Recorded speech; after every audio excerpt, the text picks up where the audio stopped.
وہ علماء جنہوں نے رستہ بتایا ہے وہ اب بولیں کہ وہ تو رستہ بتا رہے تھے جواز کا، اگرچہ وہ بھی غلط تھا، لیکن آگے عمل تو کروانے والے جو ہیں وہ یوں کروا رہے ہیں کہ جیسے شریعت کے مطابق کریں گے تو وہ گناہ ہے، اور اگر فاصلہ رکھنا جو ہے وہ فرض ہو چکا ہے۔ یعنی کہاں کہ انہوں نے فتویٰ جواز کا گھڑا اور وہ بھی غلط، اور آگے لاگو جواز کا نہیں کیا جا رہا بلکہ لاگو تو فرض سمجھ کے کیا جا رہا ہے کہ فاصلہ بیچ میں رکھنا فرض ہے، اگر نہیں رکھو گے تو 50,000 جرمانہ ہے، اگر نہیں رکھو گے تو پھر امام پر FIR ہے، اگر نہیں رکھو گے تو پھر مساجد کی کمیٹیوں کو دھمکیاں دی رہی ہیں مسجدیں سیل کرنے کی۔ تو یہ جو اعظم مفتیان یا اصغر مفتیان ہیں یہ کیوں نہیں بول رہے کہ ایک کام جو ان کے بقول محض جائز کی حد تک تھا اس کام کو فرض کیوں بنایا جا رہا ہے، جبکہ شریعت میں تو وہ جائز بھی نہیں بنتا، اور جو شریعت کا حکم ہے اس کو جرم قرار دیا جا رہا ہے، اور جو شریعت میں مکروہ تحریمی ہے اس کو کام کو فرض کا درجہ دیا جا رہا ہے، اور اس پر مالی تعزیر نافذ کی جا رہی ہے۔ تو جو مفتیوں نے کہا کہ ہمارے ساتھ معاہدہ ہوا ہے، اب ان کے معاہدے کی خلاف ورزی گناہ کیسے بن گئی ہے کہ جواز ایک کام محض جائز ہو، وہ بھی ان کے بقول، تو جائز کام تو کوئی کرے یا نہ کرے، اگر اس کا جو مقابل ہے وہ واجب ہے اور ادھر صرف بمشکل جائز بن رہا تھا، وہ بھی ان کی غلط فقاہت کی وجہ سے،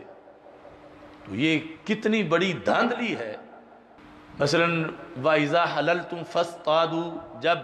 تم احرام کھولو تو شکار کر لو، اب یہ ہے کہ شکار اگر کوئی کرے تو جائز ہے، اس درجے میں انہوں نے فاصلہ ڈھونڈا ہے۔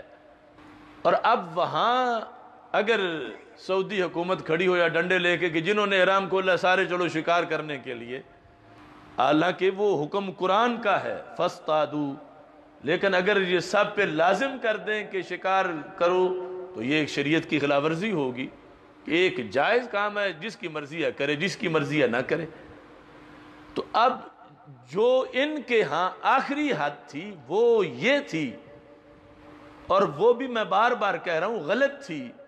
چلو انہوں نے جو بنائی تھی کہ اگر کسی نے فاصلہ کسی کا ہو بھی گیا ان کے بقول تو چلو جائز ان کے بقول ہوا، تو جو محض بمشکل جائز بن سکا اس کو لازم کیوں کیا جا رہا ہے؟ یہ جنہوں نے انہیں جواز کی پٹی پڑھائی اور غلط پڑھائی، تو کم از کم جواز سے وہ جو اوپر فرضیت تک لے گئے ہیں اس بات کو، اس پر انہیں بولنا چاہیے۔ اور پھر یہ جو نماز کے اندر سنت پر اور شریعت پر عمل کرنے کی وجہ سے جو 50,000 جرمانہ کیا جا رہا ہے، اس کا جرم ان مفتیوں کے کندھوں پر ہے۔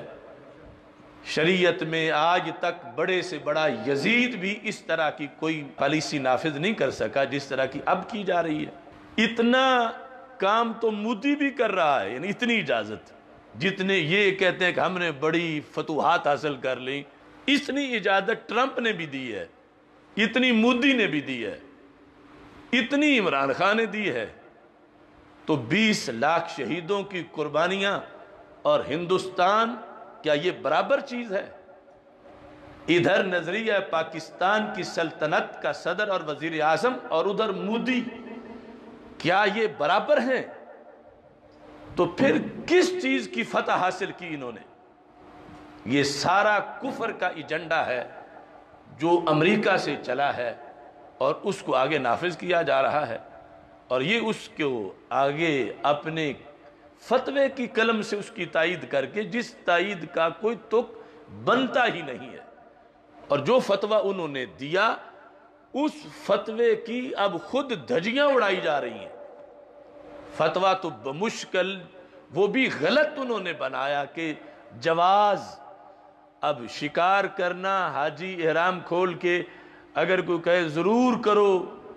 ورنہ سزا ہے 50,000 روپیہ تمہیں دینا پڑے گا، تو یہ شریعت سے بغاوت ہوگی۔ تو ایک جواز والا کام جو انہوں نے غلط جس کا رستہ نکالا، اب اس جواز کو فرضیت کے درجے میں لایا جا رہا ہے اور دھمکی دی جا رہی ہے اگر یہ تم نے نہ کیا تو مسجدیں بند ہو جائیں گی اور پھر اتنا جرمانہ دینا پڑے گا۔ تو یہ سب کچھ شیطانی جو نظام ہے انگریز کا، اس کے آگے اثرات ابھی پتہ نہیں نہ جانے کیا کیا آئیں گے، لیکن ہمیں اللہ کے فضل سے یقین ہے کہ اس اسلام سے جس نے بھی ٹکر لی اس کا نام و نشان ختم ہو گیا۔